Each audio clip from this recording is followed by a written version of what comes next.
Saudi अरब के अंदर ज्यादा से ज्यादा गैर मुल्कियों को किन किन तरीकों से बुलाया जा सकता है, वो चाहे फिर घूमने के लिए बुलाया जाए या फिर यहाँ पर काम करने के लिए, वर्क करने के लिए, इसके ऊपर सऊदी हुकूमत का पूरा ध्यान है। अस्सलाम वालेकुम, मैं हूं ताहा नसीम, आप देख रहे हैं TNR अब हिंदी न्यूज। मैं आप लोगों के लिए लेके आया हूं सऊदी अरब से जुड़ी कुछ खास और अहम खबरें अपने सभी गैर मुल्की भाइयों के लिए। वीजा को लेकर आज एक बड़ी तब्दीली की गई है, खासकर उन लोगों के लिए जो लोग सऊदी अरब विजिट वीजा या फिर उम्रा की वीजा पर आते हैं। इसके अलावा सऊदी की एक सिटी को पूरे मिडिल ईस्ट में बेस्ट सिटी का अवार्ड दिया गया है, इसके बारे में भी विस्तार से बात करेंगे। और भी खबरें आ रही हैं तो सभी खबरों के बारे में विस्तार से बात करेंगे। आप लोगों से गुजारिश है वीडियो में शुरू से लेकर आखिर तक बने रहें ताकि सही जानकारी आपको मिल पाए। तो चलिए खबरों की शुरुआत करते हैं। पहली खबर हमारे पास में आ रही है सऊदी न्यूज एजेंसी SPA की तरफ से। मिनिस्ट्री ऑफ हज एंड उम्रा कमेटी की तरफ से एक नया स्टेटमेंट आया है जिसमें उन्होंने वीजा के बारे में बात की है। अब तक जो कानून था वो ये था कि जो लोग भी उम्रा वीजा पर सऊदी अरब के अंदर आते हैं दुनिया के किसी भी मुल्क से, उनको केवल जद्दा, मदीना और मक्का घूमने की इजाजत थी। इन शहरों के अलावा अगर उनको कहीं और जाना है सऊदी अरब में तो उसके लिए स्पेशल परमिट निकालना पड़ता था।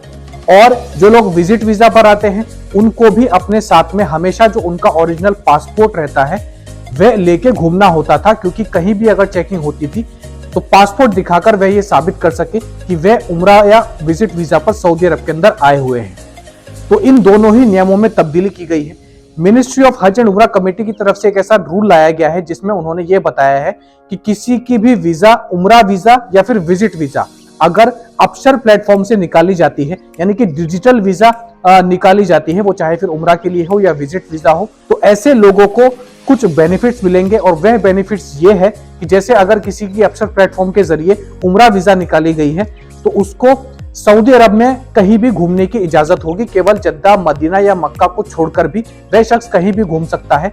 और विजिट वीजा पर आकर भी उसको अपने साथ हमेशा पासपोर्ट कैरी करने की जरूरत नहीं पड़ेगी। अगर कहीं भी चेकिंग होती है तो उसको अपना जो डिजिटल वीजा होगा, जो अफसर प्लेटफॉर्म के जरिए निकाला जाएगा, वह दिखाकर वह बच सकता है। अब बढ़ते हैं अगली खबर की तरफ। अगली खबर हमारे पास में आ रही है मिनिस्ट्री ऑफ हेल्थ की तरफ से। वर्ल्ड हेल्थ ऑर्गेनाइजेशन की तरफ से एक अवार्ड दिया गया है सऊदी अरब के जद्दा शहर को।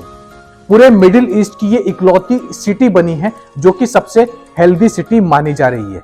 मिनिस्ट्री ऑफ हेल्थ के जो मिनिस्टर है उनको ये सर्टिफिकेट ऑफ अप्रिसिएशन दिया गया वर्ल्ड हेल्थ ऑर्गेनाइजेशन की तरफ से, जिसके बाद सऊदी हुकूमत के सारे ही सेक्टरों ने मिनिस्ट्री ऑफ हेल्थ को कॉन्ग्रेचुलेट किया है, बधाई दी है। मैं आपको बता दूं मिडिल ईस्ट में इकलौती सिटी बनी है जद्दा जो कि सबसे हेल्दी सिटी मानी जा रही है और इसको WHO की तरफ से अवार्ड दिया गया है। अब बढ़ते हैं अगली खबर की तरफ। अगली खबर हमारे पास में आ रही है यूक्रेनियन हेल्प को लेकर। सऊदी अरब लगातार सभी देशों की मदद करता है जिस भी देश में कोई क्राइसिस होता है, वॉर होता है या फिर कोई नेचुरल डिजास्टर आता है जैसे भूकंप। यूक्रेन वॉर के अंदर जो भी लोग घायल हुए, जिनके घर तबाह हो गए, उन सभी को लगातार सऊदी की तरफ से मदद पहुंचाई जा रही है। और ऐसा ही 13वां फर्स्ट एड प्लेन पोलैंड पहुंचा जो कि यूक्रेन पहुंचाया जाएगा।